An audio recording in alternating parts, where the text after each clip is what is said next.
Hello to everyone who is logged in and not logged in. I'm just adjusting the computer there so we can see each other, kind of.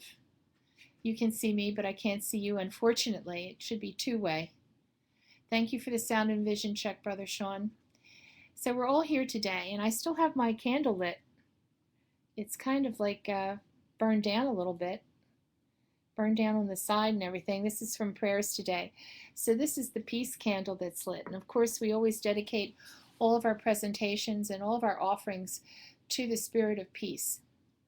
And they say there's an angel of peace. So may the angel of peace come over us today. And I don't have any special prayer for peace, but I just like to ask the angel of peace to come over all of us today and give us a peaceful heart and a peaceful mind so that we can extend that peace out to others. And I see Sue and Elaine and Brother Sean, and the Brother Sean, the painting monk. How very appropriate. And all of you also out there who are not logged in, we welcome all of you. So as we say today, we are going to talk about a more known individual. At one point, he was a little known individual by the name of Brother Lawrence. I'm going to be reading some things, so you have to excuse me with the reading part, but I think it's good to know a little bit about the person that we are studying, or rather the methodology, if you want to talk about that more than, it's not the appropriate word, but his spirituality. I guess that's the more appropriate word, and how he really truly lived his life. And it amazes me the more I read about it, and the more I read about his conversations and his writings. It seems like he kept a journal, and other people wrote things down when they had conversations with him. Um, that the more I read about, the more I'm just kind of awestruck by his simplicity and his kind of straightforwardness. And I think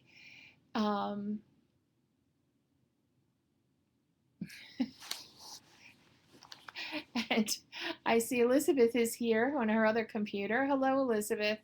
And hi, Brother Chewy. Brother Chewy's here. He's on his own little computer. And we're all going very well at the present time. So as I was saying about Brother Lawrence, in all of this time of all this convoluted stuff that we hear, that you have to do this and that, and um, all kinds of things, which are all very good, and they work for everybody, and or they work for some people, others they don't, and this is very good. Everybody has um, things that they need to pick and choose to forward their process on with their spirituality.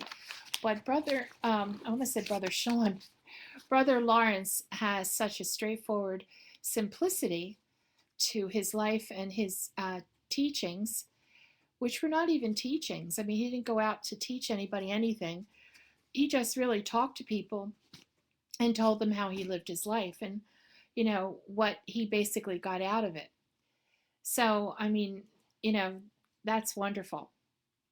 I think the whole thing is very wonderful. So at any rate, let me begin with talking about the life of Brother Lawrence. Brother Lawrence was born Nicholas Herman. He was born in 1611 in the town of Hérimenal in the French Lorraine. He was born into a poor family and received little formal education as a child. As a young man, he joined the army and fought in the 30 Years' War. At the age of 18, while in military service, he had an experience of God that began his spiritual journey. And this was the experience that he had. During the winter time, he saw a barren tree that was stripped of its leaves and its fruit. While contemplating the upcoming springtime and the transformation that would happen to the tree, a transformation of his soul occurred. His friend and biographer described it in these words: "At that moment, he saw clearly the providence and the power of God. And at that moment, Brother Lawrence was awakened to the presence of God. That awareness of divine presence continued unabated for the rest of his life. And a short time after this experience, which he always termed as his conversion, he had a serious injury to his sciatic nerve, forcing him to retire from the army. And I'm sure Sister Elizabeth can relate to that. This injury left him lame and in considerable pain for the rest of his life. After leaving the army, he actually went into a period of solitude. It seemed that during this period of time, he integrated his new spiritual awareness into his life. Eventually, out of financial necessity, he took a job as a footman. And I believe that a footman is somebody who helps out um, on a carriage with royalty. But within 6 years, he had entered the Decaust Carmelite Monastery in Paris, and his full name was Brother Lawrence of the Resurrection. He entered the priory as a lay brother, not having the education necessary to become a priest. He spent the rest of his life within the walls of this large monastic community. He worked in the kitchen for most of his life, and later as a cobbler. While assigned to the kitchen, he worked at tedious tasks of cooking and cleaning, and he developed the practice of living always in the conscious awareness of God. And that alludes back to something in the scriptures. I believe it's Paul who says that we are exhorted to pray always.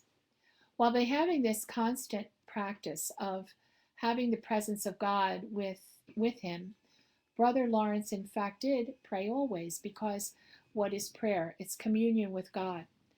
So he was always in communion with God day and night. So despite his humble position in the community, his reputation attracted many visitors from the outside who sought spiritual guidance from him. This practical wisdom that he shared would later become the basis for this book. And this is the only book that I'm aware of. Maybe some others might be aware of another book relating to Brother Lawrence, but the book that I'm reading from and the book that we're going to talk about and derive things from is called The Practice of the Presence of God. His death in 1691 occurred in relative obscurity.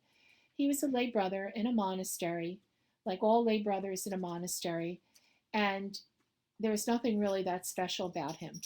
The only things that were special about him that you could see outwardly were really for the people that he really had conversations with, and they saw what he was telling them as special.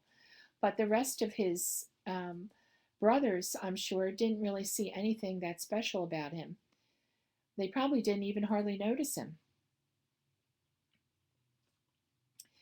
So his teachings continue to live on in his words. And it goes on and on about, all these different things about, what his letters were. First, they were compiled and first written and called Spiritual Maxims, because they were found in his room after his death, all of these letters that he had written to people. And then 2 years after his death, they put all these together in like one volume.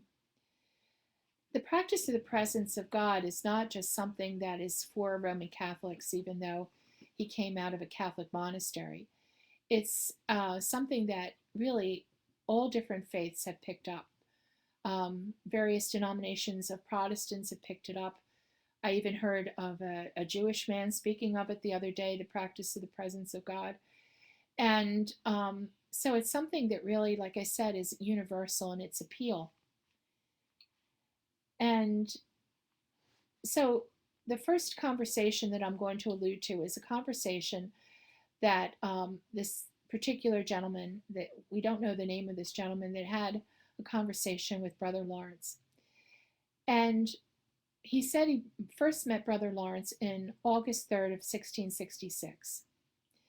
And that is when Brother Lawrence had told this man about the supreme work of grace in his life that he had when he had a conversion at age 18. And as I said, notice the tree stripped of leaves, etc. And from the tree being stripped of leaves and being laid bare, and then realizing that in the springtime it would again have leaves and fruit. He saw the providence of God that pervades everything and that takes care of everything and keeps everything in motion and keeps everything alive and as it should be. And that awareness of God never dimmed in his life. The experience had perfectly set him free in the world. Now, I must say, not only in addition to this real practical approach to a relationship with God, Brother Lawrence also lived a life of real simplicity. And, this simplicity, we were talking about this during prayer today, for the practice of simplicity, that this simplicity not only carries over from his everyday life, but the simplicity carries over into his relationship with God. And God, a lot of times we make our relationships with God very complex. We have to do this and that. We have to be on our knees. We have to fold our hands a certain way. We have to say certain prayers. And really what it basically comes down to is just a relationship between you and God and talking. You talk to God. You give God enough space and silence so that the God that can talk back to you. And sometimes you don't have anything talk back to you. You just have silence. But then there's that one time where you feel in your heart, you don't hear voices. At least I don't hear voices, and most people that I know don't. Or if they do, they're not saying that they do. But it's just, you can hear the voice of God in your heart and in your head. Okay, so this is what happens. But anyway, I'm not going to go on about that. I just want to talk a little more about Brother Lawrence. So just seeing this one tree, and you see how simplistic God works a lot of times in giving people the grace of conversion, for lack of a better word.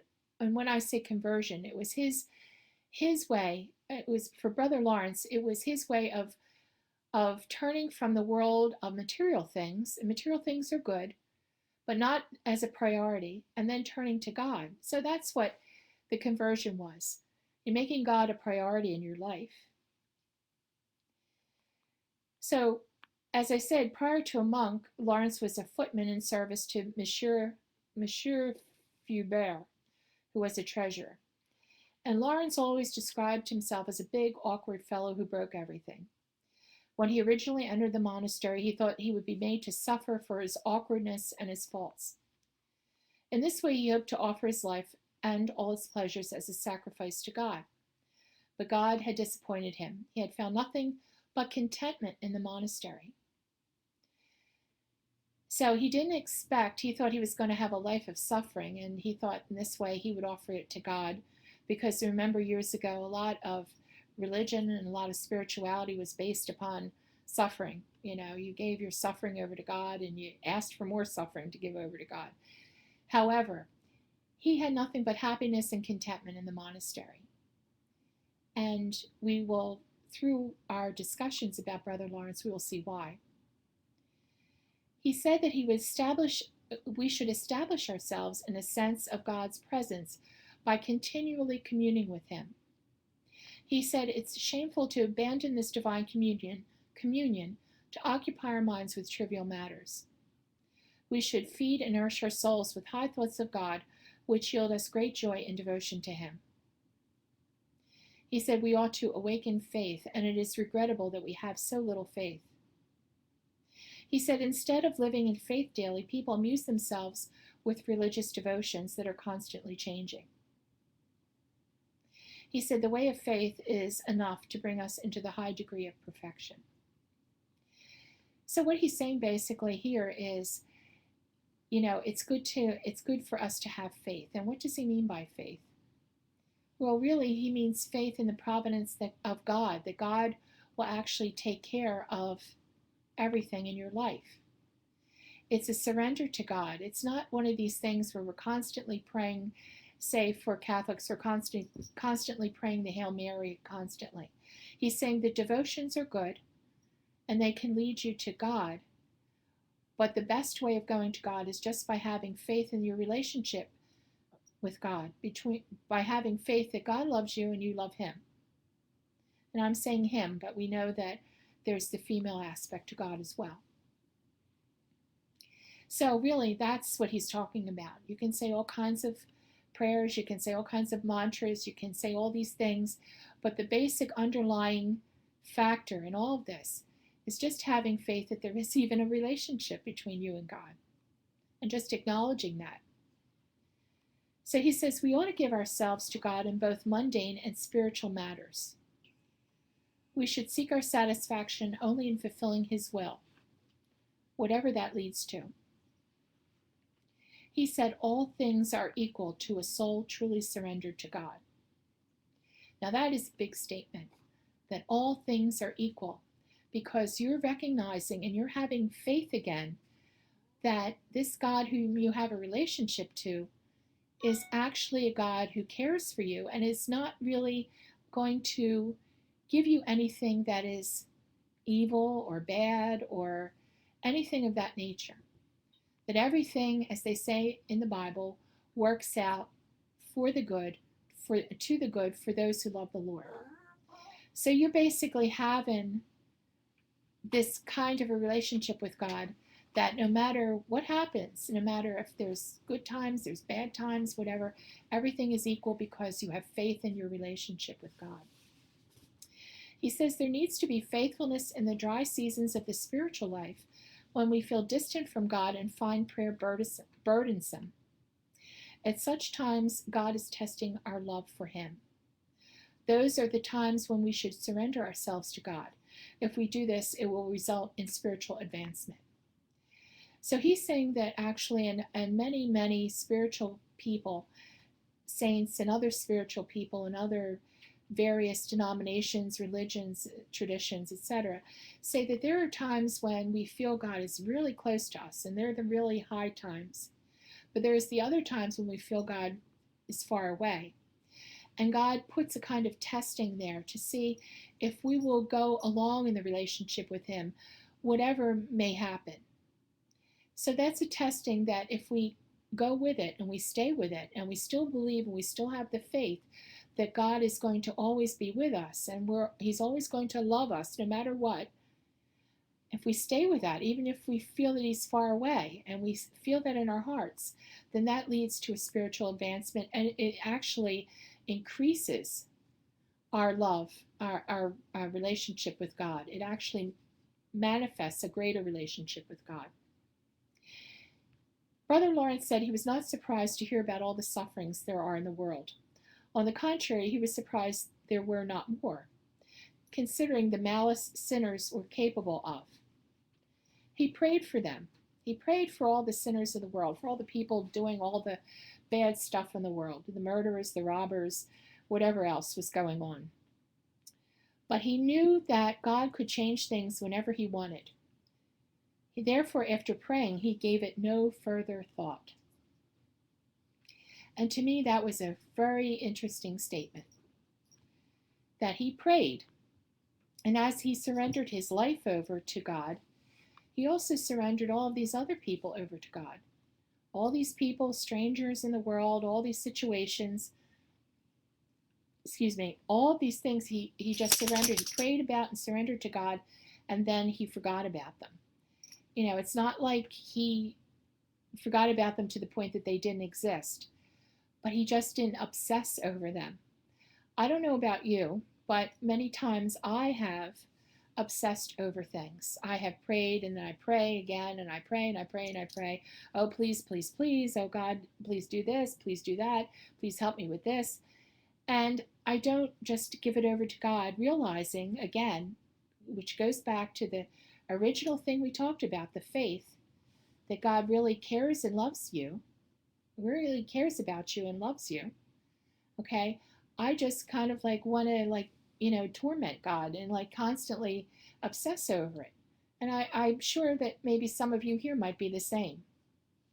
So what he's saying is just you give it over to God, as Brother Sean says many times, and you just leave it in God's hands.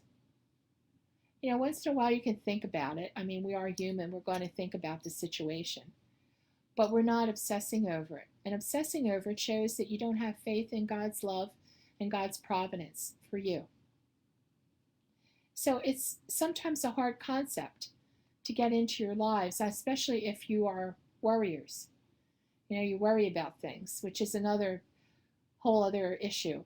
But if you worry about things and you tend to try and take everything into your own hands and try to do everything that you can to take care of a situation, which you should to a point, but when you can't do any more, then you just turn it over.